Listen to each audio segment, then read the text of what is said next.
Hey, Walter Sorrells back with more tips for the knife maker. Today, folding Japanese sword steel, part 1.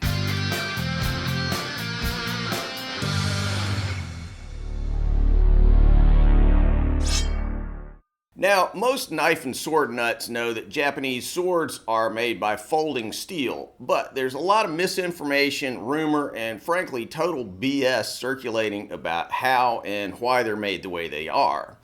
Also, a lot of videos about the process are translated from Japanese, and some technical details tend to get lost in the process because the translators are not smiths. So, today I'm going to slice off one little piece of the sword making pie and talk about folded steel. Or, in more technical terms, processing this stuff right here, Tamahagane, the basic material used in forging Japanese swords, into usable steel. I have to mention that I'm not a Japanese trained smith, so the procedures I'm using here don't have any sort of stamp of, mystical Japanese authority on them. They're just what I've developed based on reading, study, sharing with other smiths, practicing my trade for many years. My emphasis is practical. Here's a chunk of steel. Looks like a moon rock, right? But this is actually what's known as Tamahagane, sometimes pronounced Tamahagane in Japanese, or bloomery steel in English. Now, in a previous video, I showed the smelting of Tamahagane, but that's not what we're doing today. Today, we're going to take all this moon rock looking stuff and turn it into a bar of steel that will later be forged into a sword. The first step is to sort the steel for cleanness and carbon content, then flatten it so we can stack it up and forge weld it into something usable. Even though it looks really simple, there's a lot of technical detail that I'm not going to bore you with here. First, I'll stack these little biscuits of steel. Then the stack goes into the forge. Now, Japanese smiths do this quite differently. They wrap it in paper and then they flux it with clay and then they coat that with rice straw ash. But the basic idea here is the same. Heat it up till the steel is hot enough that it sticks together, then squash it into a solid block. By the way, if you're interested in seeing more videos by me about the process of making Japanese swords, check out waltersorrellsblades.com, where I've got some long-form videos about forging, fittings, making scabbards, polishing, all kinds of good stuff. Anyway, as you'll see, the first few consolidation welds and folds can really be a struggle. Any of you who might have tried making Damascus steel, this is a very different process. The steel includes a lot of molten sand, which acts as both a flux and, if it gets trapped, also as a barrier to welding. Also, the initial pieces are very weak and heterogeneous, so for a couple or three folds, you're just fighting with the billet to try and keep it from falling apart. This can be more or less hard depending on the size of the initial pieces, how homogeneous they are, how much crud you got in the steel, what the overall carbon content is, how heavy your billet is relative to the heat output of your forge. There's just a whole lot of factors that can go into it.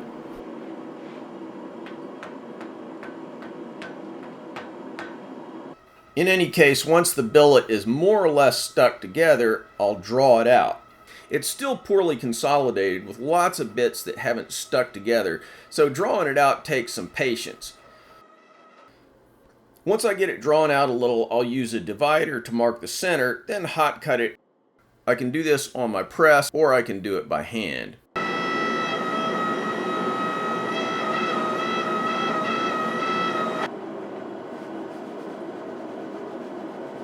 As I mentioned before, initially the silica sand, which was used in the smelter and is incorporated throughout the bloom, kind of acts as a flux in the steel, meaning that it helps scour oxides and other crud off of the steel and helps it stick together better. As it begins to be expelled during the welding and folding and drawing operations, however, the steel begins to dry out, so to speak, and you have to start applying some sort of flux to it. Now, the Japanese traditional approach is to use high silica clay slurry and just sort of slop it on there. But since I'm more familiar and comfortable using borax, which is the traditional Western approach, I'll begin to apply that as a flux, and it'll continue to be used throughout the process. The first few folds continue to be a challenge. I'll reheat to welding heat, then gently bump them together. Eventually the steel should stop feeling squashy and irregular under the hammer or press and should stop breaking and falling all over the floor. At this point it's taken on a hard, uniform feel. When hammered on the anvil, it starts to ring instead of thump. It's really beginning to feel like steel. At this point you know you've got something that's starting to approach usable steel. But still, more folding is necessary to even out the carbon content and work bad welds out of the steel, as they can sometimes hide in there for a while with flux or molten sand trapped between layers of steel.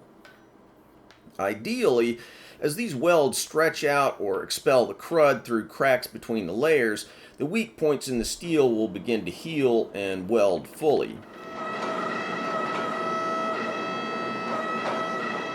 Anyone who has looked closely at Japanese swords will have noted microscopic voids, swirls, and dark patches. These tiny inconsistencies are the residual remains of what I call healing the steel, and are part of what makes Japanese steel far more visually interesting than modern mill steel. Unlike larger voids or failed welds, they aren't considered flaws, but are part of the natural story of the steel, so to speak.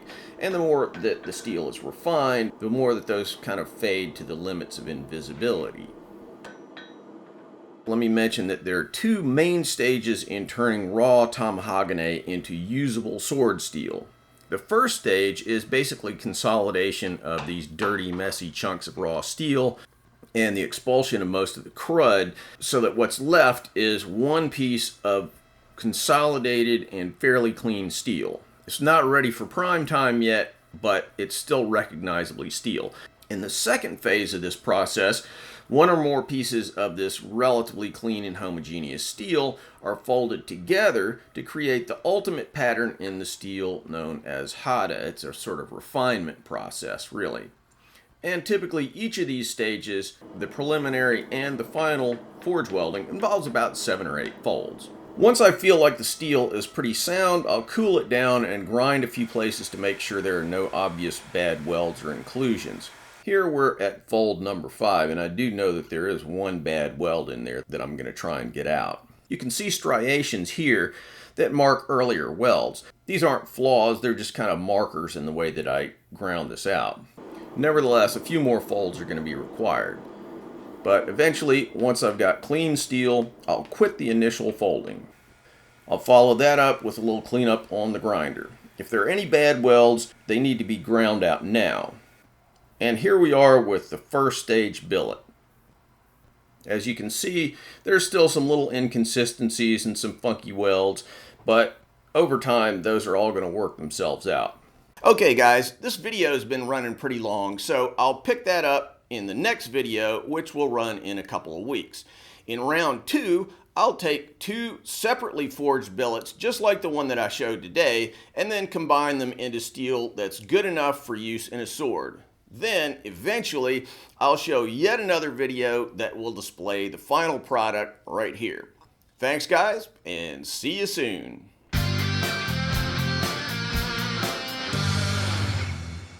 Thanks for watching, guys. If you like what we're doing here, please subscribe and make sure that you click on that bell so you get notified of all the latest videos.